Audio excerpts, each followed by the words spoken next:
brought to you by Palvi Agrico. आता शेतीसाठी जे काही लागणार ते घरपोच मिळणार, तेही मोबाईलच्या एका क्लिकवर. बोलण्यातनं मला फक्त एकच गोष्ट जाणवली आणि ती म्हणजे त्यांनी 3 ठिकाणी FIR करण्याचा प्रयत्न केला आणि 3 ठिकाणी FIR करण्याचा प्रयत्न केल्यानंतर 3ही ठिकाणी सरकारकडनं FIR घेतले गेले नाहीत. म्हणजे त्या पोलीस स्टेशनला सांगितलं गेलं की ते FIR घ्यायची नाही.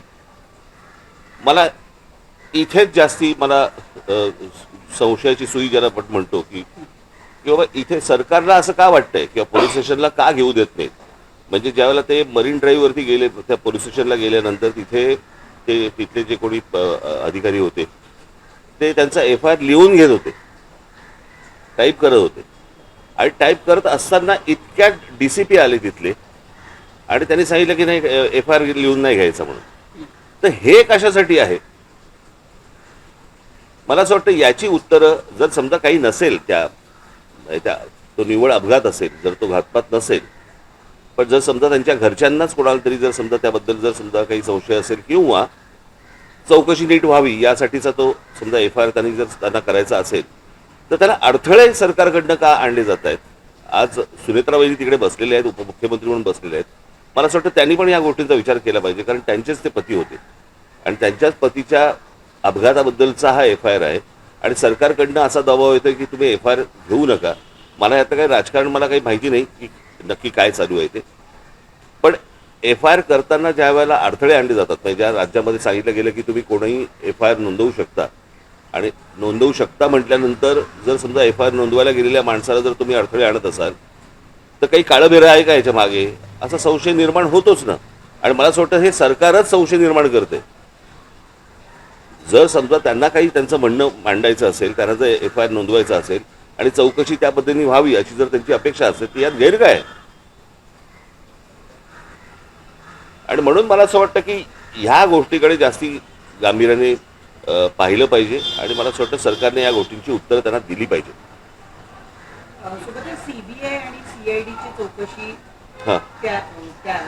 तेही कुठपर्यंत आले, अजून CBI चौकशी जी आहे मला असं वाटतं तर ब्लॅक बॉक्सचं पण अजूनपर्यंत काही कळलेलं नाही काय झालं आणि काय नाही. ते म्हणजे किती विमान कितीही डिस्ट्रॉय झालं तरी ब्लॅक बॉक्स हा कधी डिस्ट्रॉय होत नसतो.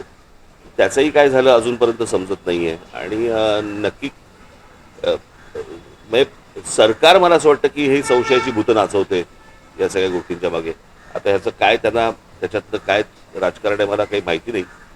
माझा सोपा फक्त एकच गोष्ट होती की FIR नोंदवून का नाही घेतलं जात आणि तो नोंदवून नये याच्यासाठी सरकार का प्रयत्न करते याची फक्त उत्तर सरकारने द्यावी. रोहित पवार वारंवार असं म्हणतात की ही जी तक्रार आहे त्यांना ती DGCA आणि त्याचबरोबर माझं तेच म्हणणं आहे, तो टेक्निकल पार्ट सोडून द्या तुम्ही. एकदा FIR नोंदवला गेल्यानंतर त्याच्यामध्ये ज्या प्रकारच्या गोष्टी ते सांगितल्या जातील त्याप्रमाणे चौकशी व्हावी. सोपं आहे.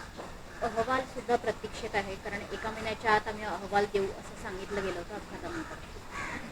त्या सगळ्या गोष्टी बाजूला सोडा सरकारच्या. FIR नोंदवून का नाही घेतला जात आहे एवढ्या गोष्टींचं फक्त उत्तर सरकारने द्यावं. 3 ठिकाणी प्रयत्न करून पण जर समजा नोंदवून घेतले जात नसतील आणि पोलीस स्टेशनवरती जर समजा तुम्ही दबाव टाकत असाल की नोंदवून घ्यायचा नाही म्हणून, तर हे कशासाठी आहे हे कळलं पाहिजे. मला असं वाटतं महाराष्ट्राला कळलं पाहिजे. रोहित पवार आमदार आहेत आणि अजित पवारांच्या मृत्यू प्रकरणात ते FIR नोंदवू पाहत आहेत. त्यांचा FIR जर नोंदवला जात नसेल तर सर्वसामान्य माणसाचं काय करायचं. आणि हा कुठच्याही राजकारणाच्या पलीकडचा विषय आहे. मला असं वाटतं की आपल्यातली एक व्यक्ती गेलेली आहे आणि इतका दुर्दैवी अपघात हा कोणाचाच अपघात होऊ नये, इतका दुर्दैवी तर होऊच नये. आणि अशा सगळ्या परिस्थितीमध्ये जर समजा काही गोष्टी जर त्रुटी असतील, त्या त्रुटी जर समजा FIR मध्ये मांडायच्या असतील तो मांडला दिला जात नाही. मला असं वाटतं की हे काहीतरी आपण कुठेतरी भलत्या लेवलला महाराष्ट्र आपण घेऊन चाललेलो आहे एवढंच फक्त यातनं दिसतं, अजून काही दिसत नाही.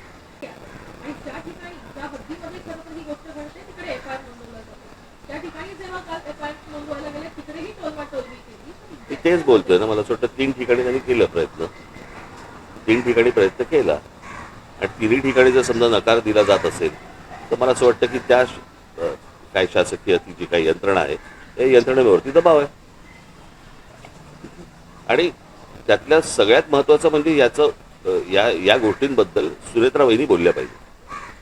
मुख्यमंत्री तर बोललेच पाहिजे पण सुनेत्रा वहिनी देखील बोलल्या पाहिजे.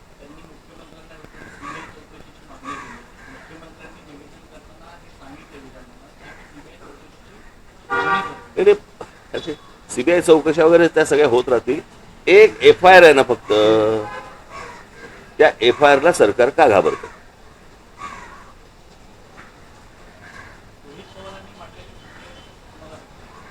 ते मी ऐकले होते ना, त्यांची ज्यावेळेला प्रेस कॉन्फरन्स घेतली त्यावेळेला ते आपण मुद्दे मांडले होते, ते सांगितले होते, मी ऐकले होते. टेक्निकल मला असं वाटतं ते बोलू शकतात जास्त. ठीक आहे.